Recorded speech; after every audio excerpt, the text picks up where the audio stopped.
devient un signe de la présence de Dieu. Au nom du Père et du Fils et du Saint-Esprit, ainsi soit-il. Shalom, bien-aimés frères et sœurs dans le Seigneur. Nous sommes aujourd'hui le lundi 12 octobre 2020 et nous méditons l'évangile selon Saint Luc, chapitre 29, chapitre 11, versets 29 à 32.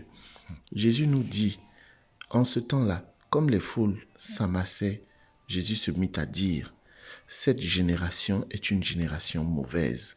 Elle cherche un signe, mais en fait de signe, il ne lui sera donné que le signe de Jonas. » Qu'est-ce qu'un signe? Un signe, c'est ce qui permet de connaître ou de reconnaître, de deviner ou de prévenir quelque chose. Comme exemple de signe, nous avons des signes à profusion autour de nous. Le signe de la croix de la pharmacie nous permet de savoir qu'il y a une pharmacie qui est ici. L'hôpital, les panneaux de signalisation. Nous sommes bombardés, nous sommes entourés de signes.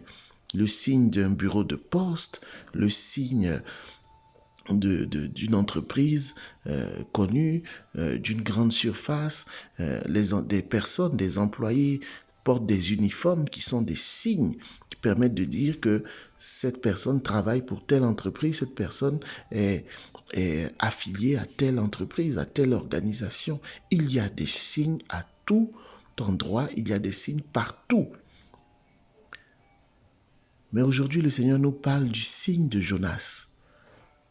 Jonas est allé dire à Ninive, change de caractère, change de comportement, change de vie, reviens de tes mauvaises voies, sinon dans 40 jours, le Seigneur va détruire toute la ville. Et la ville, les habitants de Ninive ont entendu ce message et se sont convertis, ont pris un temps de jeûne et de prière, sont entrés en repentance et ont changé de vie. Et bien sûr, le cri de Jonas a été entendu, Jonas en tant que prophète. Le signe de Jonas est le signe de tout chrétien, de tout baptisé qui proclame la parole de Dieu, comme Jonas proclamait dans la ville de Ninive. Tu es appelé toi aussi baptisé à proclamer la bonne nouvelle du salut en Jésus-Christ. Pour que des vies soient changées, pour que des cœurs soient changés, pour que des vies soient transformées, pour que les gens qui étaient dans la tristesse retrouvent la joie, pour que des gens qui étaient dans le deuil retrouvent la joie, pour que les gens qui étaient abattus retrouvent le goût de vivre, des gens qui avaient envie de se suicider aient à nouveau le goût de vivre. C'est cela que le Seigneur te demande. Tu es appelé à être toi aussi un signe. Et Jésus nous dit, il ne lui sera donné que le signe de Jonas. Cette génération est mauvaise, oui. Notre génération est mauvaise parce que le mal prend de l'ampleur. Le prophète Isaïe dit, malheur à moi car je suis un homme aux lèvres impures qui vit au milieu d'un peuple impur. Nous sommes dans une génération mauvaise. Cette génération dans laquelle tu vis aujourd'hui est une génération mauvaise. Mais malgré cela, tu peux choisir de devenir un signe. Qu'est-ce qu'un sacrement? Un sacrement, c'est un signe sensible qui permet de nous rendre compte de la présence de Dieu au milieu de nous. C'est à cela que tu es appelé, baptisé en Christ. Deviens un signe, deviens un sacrement pour tes frères et sœurs. Deviens un signe dans ta famille, dans ton couple. Ton épouse, ton époux a des attitudes contraires à ta foi, a des attitudes vraiment peu encourageantes, des attitudes qui te blessent, mais sois un signe. Malgré cela, sois un signe de la présence de Dieu dans ton couple, sur ton lieu de travail, dans tes relations sociales.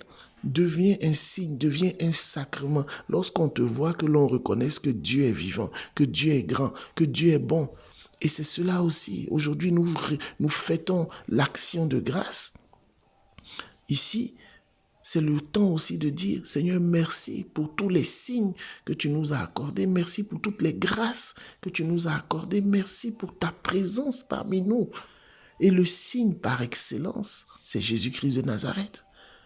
Alors tu es appelé à reconnaître, dans un premier temps, que c'est Jésus, le signe par excellence que Dieu nous a envoyé après nous avoir envoyé les prophètes. Et à ton tour, tu es appelé à devenir un signe de la présence de Dieu. Nous sommes capables de reconnaître tous les signes qui sont autour de nous. Dans notre quartier, quand nous sommes sur les réseaux sociaux, nous reconnaissons le signe de Facebook, le signe de Twitter, le signe de Google. Nous reconnaissons, nous avons la capacité de reconnaître toute espèce de signe. Mais qu'en est-il du signe par excellence? Jésus-Christ de Nazareth. Pouvons-nous le reconnaître en ce jour comme étant Dieu fait homme, lui qui est mort et qui est ressuscité pour que nous ayons la vie? Pouvons-nous aussi devenir des signes pour ceux qui sont abattus, pour ceux qui sont en détresse, pour ceux qui sont tristes, pour ceux qui ont besoin d'une parole de réconfort, d'une parole qui fait du bien et non d'une parole qui fait du mal? Devenons signes de la présence de Dieu au milieu de nous, devenons sacrements.